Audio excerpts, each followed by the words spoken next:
మాట్లాడుతున్నాం. గత 10 సంవత్సరాల నుంచి రేవంత్ రెడ్డిని అరెస్టు చేయడం కానీ ఏది కానీ ఇంకోసారి అరెస్టు చేస్తే మాత్రం రేవంత్ రెడ్డిని కేసీఆర్ని బీజేపీ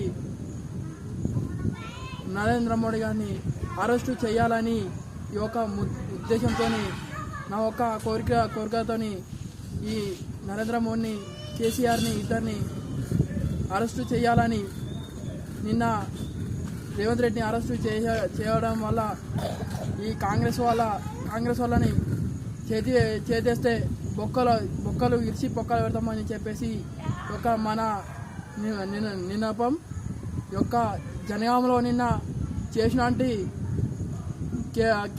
నరేంద్ర మోడీ గారు నిన్న అరెస్టు చేపించడం జరిగింది.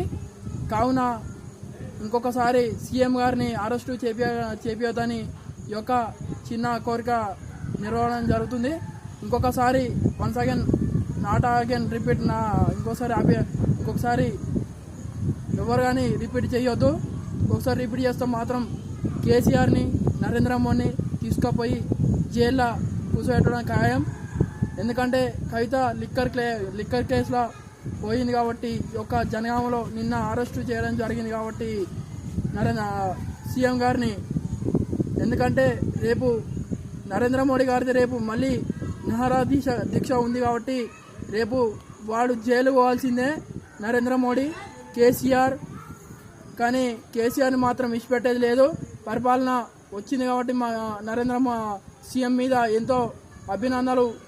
మా సీఎం వచ్చుట్ల సిసి రోడ్లు అమలైనాయి, డ్రైనేజీలు చేసిండు, స్కూళ్ళు కట్టించిండు, జనగామలో ఈ యొక్క అన్నీ ఏర్పాటు చేసిండు.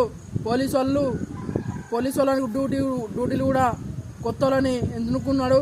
కావున ఈ స్కూళ్ళు కూడా సీఎం రాగానే స్కూళ్ళు కూడా ఎంతో డెవలప్మెంట్ కావడం జరిగింది. జనగామలో ఎంతో డెవలప్మెంట్ అయింది.